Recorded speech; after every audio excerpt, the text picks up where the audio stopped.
함께 기도할 수 있어 행복합니다. 오늘 말씀의 제목은 야곱이 누구이길래입니다. 그는 누구이길래 하나님으로부터 은혜를 받은 것일까요? 은혜란 값없이 주어지는 하나님의 선물입니다. 그가 과연 값없이 하나님으로부터 은혜를 받을 만한 사람일까요? 그의 이름은 야곱, 속이는 자, 속여 빼앗는 자라는 의미의 이름을 가지고 있습니다. 그의 형 에서의 발꿈치를 붙잡고 낳았기 때문에 붙여진 이름입니다. 창세기 25장 26절에 그렇게 기록되어 있습니다. 그는 붙여진 이름대로 속여 빼앗는 인생을 살았습니다. 야곱이 장성하고 나서는 형의 장자의 명분을 결국에 속여 빼앗았고, 아버지까지 속여서 형이 받아야 할 축복까지 빼앗아 버렸습니다. 정말 그의 인생은 속여 빼앗는 인생이었습니다. 우리가 봉독한 설교 본문은 에서를 대신하여 축복을 받고 난 뒤 형의 분노를 피해 외삼촌 라반의 집에 가는 길에서의 일입니다. 이름대로 속이는 자였던 야곱이 어째서 조부 아브라함이 받았던 그 복을, 아버지 이삭이 받았던 그 복을 그대로 받을 수 있었을까요? 그가 어찌 이러한 은혜를 받을 수 있었을까요? 오늘 말씀을 통해 야곱을 살펴보므로 그 은혜를 나누고자 합니다. 오늘 말씀에서 우리가 주의 깊게 살펴야 할 것은 서쪽에서 동쪽으로 이동한다는 것입니다. 창세기 28장 1절에서 2절의 말씀을 함께 좀 길지만 자막을 보고 읽어보도록 하겠습니다. 함께 읽습니다. 시작. 이삭이 야곱을 불러 그에게 축복하고 또 당부하여 이르되 너는 가나안 사람의 딸들 중에서 아내를 맞이하지 말고 일어나 밧단 아람으로 가서 내 외조부 부두엘의 집에 이르러 거기서 내 외삼촌 라반의 딸 중에서 아내를 맞이하라. 아멘. 밧단 아람은 아람의 평야라는 뜻입니다. 메소포타미아 지역을 의미합니다. 밧단 아람에 속한 도시 중에는 야곱의 조부였던 아브라함이 떠나온 하란도 속하게 됩니다. 야곱은 아브라함이 떠나왔던 하란을 향해 다시 돌아가고 있습니다. 동쪽 지역을 떠나서 서쪽으로 왔던 아브라함의 길을 야곱은 다시 반대로 돌아가고 있는 것을 볼 수 있습니다. 그렇다면 도대체 서쪽에서 동쪽으로 이동하는 것은 어떤 의미를 가지고 있을까요? 성경 속에서 서쪽에서 동쪽으로 이동했던 큰 두 가지 사건을 함께 살펴보도록 하겠습니다. 창세기 3장을 보면 아담과 하와가 뱀의 유혹을 이기지 못하고 하나님의 말씀에 불순종하여 선악을 알게 하는 나무의 열매, 선악과를 먹은 것을 알 수 있습니다. 그 결과 아담과 하와는 사망을 선고받고, 하와는 임신의 고통을, 또 아담은 수고하여 소산을 얻는 고통을 받게 됩니다. 그리고 하나님께서는 아담과 하와가 선악과를 따먹은 이 아담과 하와가 또 생명나무의 열매를 따먹을까 봐 에덴 동산에서 쫓아내십니다. 제가 창세기 3장 24절의 말씀을 읽어드리겠습니다. 이같이 하나님이 그 사람을 쫓아내시고 에덴 동산 동쪽에 그룹들과 두루 도는 불칼을 두어 생명나무의 길을 지키게 하시니라. 아멘. 이렇게 아담과 하와는 하나님과 함께하는 기쁨의 땅, 곧 에덴 동산에서 쫓겨나게 됩니다. 그 쫓겨난 방향이 어떻게라고 이야기하고 있죠? 방금 읽은 창세기 3장 24절에 동쪽 방향, 곧 서쪽에서 동쪽으로 쫓겨나는 것을 볼 수 있습니다. 두 번째 사건을 한번 보도록 하겠습니다. 북이스라엘과 남유다가 서로 분열되고 나서 한참 시간이 흐른 뒤 북이스라엘이 아수르에, 또 남유다가 바벨론에 멸망하고 포로로 잡혀간 사건을 통해 알 수 있습니다. 열왕기하 17장 22절에서 23절의 말씀을 보면 북이스라엘 백성이 아수르에 의해 멸망되고 포로로 사로잡혀간 내용을 볼 수 있습니다. 또한 아수르 사람들이 북이스라엘의 수도였던 사마리아에 와서 그곳에 있던 이스라엘 사람들과 혼혈 관계를 맺고 자식을 낳고 산 것도 볼 수 있습니다. 그리고 열왕기하 마지막 25장을 보면 남유다가 바벨론에 의해 멸망하고 유다 왕이었던 시드기야가 두 눈이 뽑히고 두 아들과 함께 바벨론의 포로로 사로잡혀간 것을 볼 수 있습니다. 그때 함께 포로로 끌려갔던 수많은 유다 백성이 있었다라고도 기록되어 있습니다. 이렇게 아수르와 바벨론의 포로로 끌려갔던 이 사건은 서쪽에서 동쪽으로 이동했던 중요한 사건입니다. 이 두 가지 사건에서 우리가 알 수 있는 것은 무엇일까요? 서쪽에서 동쪽으로 이동한다는 것의 의미는 무엇일까요? 바로 하나님으로부터 멀어지는 징계임을 볼 수 있습니다. 이제 반대로 동쪽에서 서쪽으로 이동하는 것의 의미를 살펴보도록 하겠습니다. 성경에서 동쪽에서 서쪽으로 이동하는 큰 네 가지 사건이 있었습니다. 먼저 첫째로 이스라엘 백성들이 성전으로 나아가는 것입니다. 아담과 하와의 범죄로 인하여 하나님으로부터 멀어진 인간은 하나님께 나아갈 방법이 없었습니다. 그러나 하나님께서는 이 사람들을 사랑하셔서 친히 이스라엘 백성들을 택하시고 그들에게 제사라는 방법을 주셔서 하나님께 나아오게 하셨습니다. 그래서 구약에서 성막 앞 제단에서 제사를 드리게 하셨고 솔로몬 때 와서는 성막을 대신할 성전에서 제사를 드리게 하셨습니다. 이스라엘 백성들은 이 성전에서 하나님께 제사를 드렸습니다. 그 성전의 구조를 알아보기 쉽게 그림 한 장을 보도록 하겠습니다. 화면 우측 상단에 동서남북을 표시하는 방위표가 보이십니까? 너무 작아서 잘 안 보이나요? 동그랗게 제가 표시해 놨는데요. 이처럼 성전 동쪽에 제단이 위치해 있습니다. 동쪽에 제단이 위치하는데 서쪽에 있는 성전을 바라보면서 제사를 드리게 되었습니다. 그리고 1년에 한 번 대속제일에 대제사장이 동쪽에서 서쪽 방향으로 성소에서 지성소로 들어가 속죄제를 드렸습니다. 왜 성소를 향한 방향이 동쪽에서 서쪽일까요? 성전은 에덴 동산과 같은 개념을 가지고 있습니다. 에덴 동쪽으로 쫓겨남으로 인해 하나님으로부터 서쪽에서 동쪽으로 멀어졌으니 반대로 하나님께 나아가기 위해서는 동쪽에서 서쪽으로 가야 했습니다. 이러한 의미를 담고 성전이 건축된 것입니다.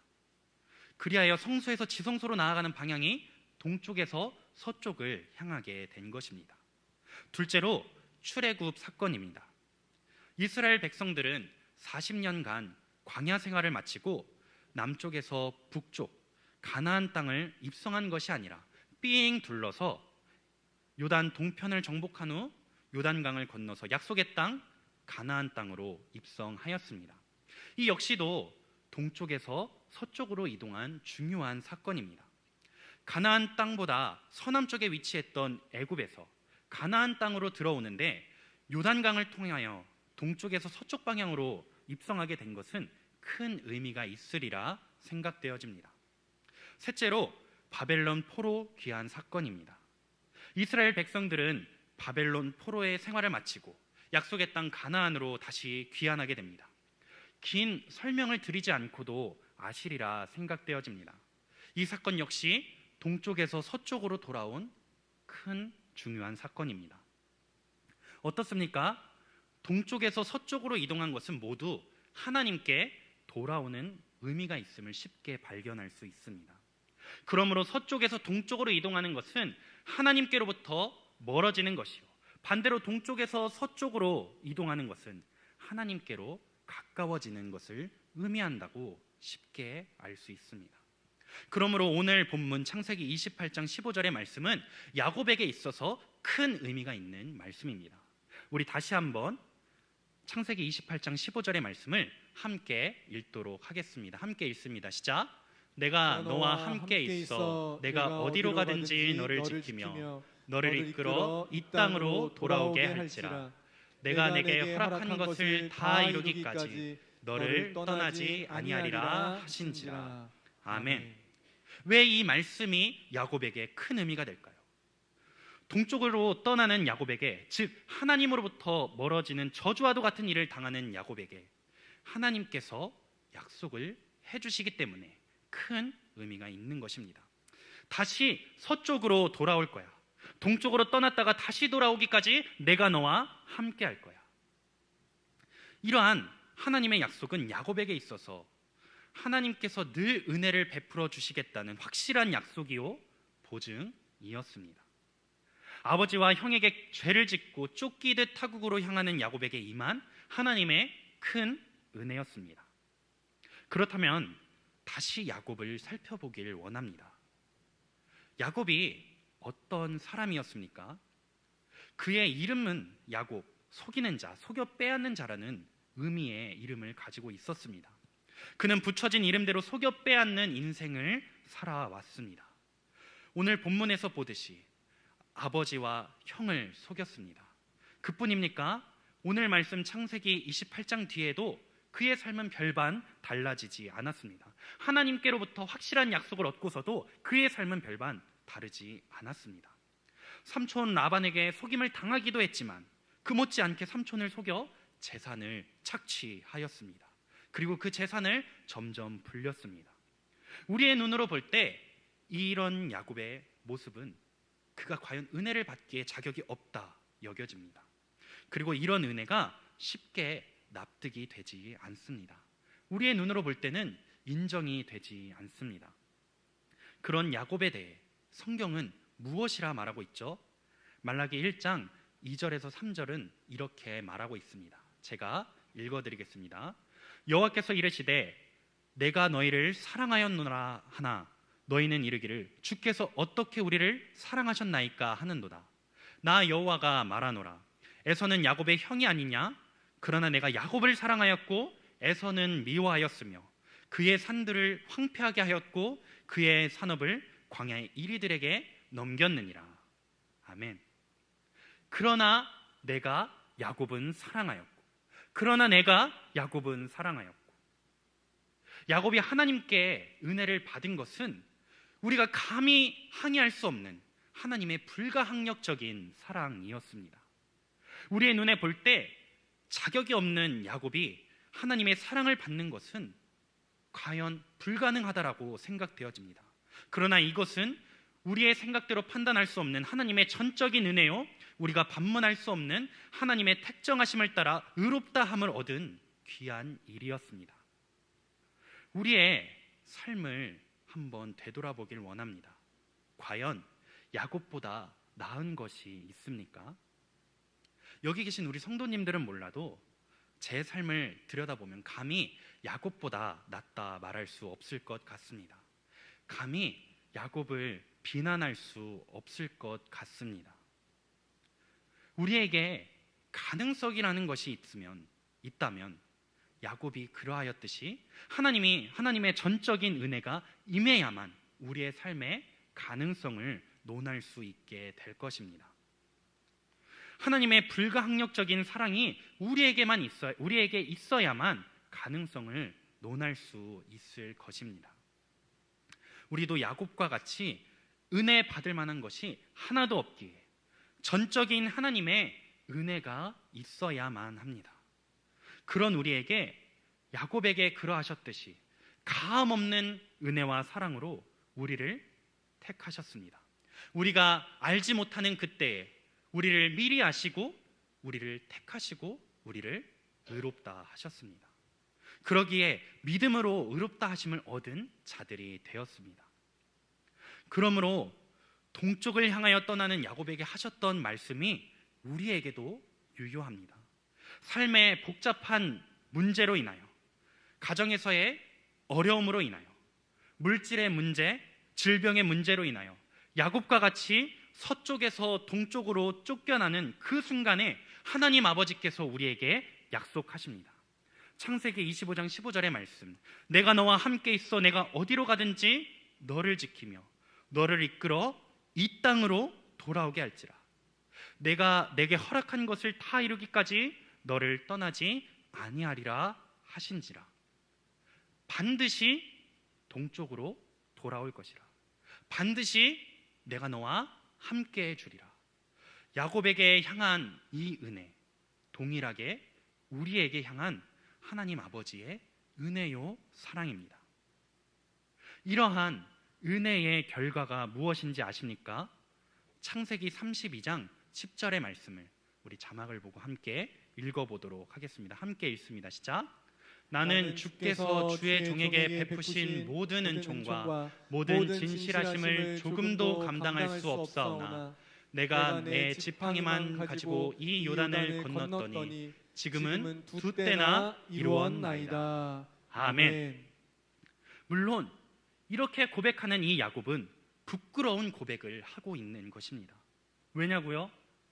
삼촌 라반을 떠나 다시 가나안 땅으로 돌아올 때 형 에서에게 죽을까 봐 자신의 자식들과 아내들을 두 때로 나누어서, 두 그룹으로 나누어서 자신의 가축들도 두 때로 나누고 자신보다 먼저 앞서 보내서 형의 마음을 풀고자 했기 때문입니다. 그리고 자신은 야복강을 건너지 않고 뒤에 숨어서 한 고백이기 때문에 부끄러운 고백입니다. 그러나 이 야곱의 부끄러운 고백 속에서도 우리가 발견할 수 있는 것은 무엇일까요? 하나님의 은혜, 하나님께서 함께 해주셨던 그 결과를 발견할 수 있습니다. 하나님께서 동행해 주시겠다 약속한 그대로 이루어짐을 우리는 볼 수 있습니다. 동쪽으로 쫓겨가는 것 같은 우리의 삶에도 이러한 하나님의 은혜가 임할 줄로 믿습니다. 야곱이 아무것도 가지지 않고 지팡이만 가지고 요단을 건너서 삼촌 라반에게 갔다가 돌아오는 이 상황에서 했던 고백처럼 이 은혜 그대로 우리에게 임할 줄로 믿습니다. 우리의 삶 가운데서도 하나님께서 반드시 돌아오게 하실 그 은혜, 그리고 삶 가운데서 놀랍도록 채워주실 은혜가 있을 줄로 믿습니다. 아직은 이러한 은혜가 없다고 낙심하지 않았으면 좋겠습니다.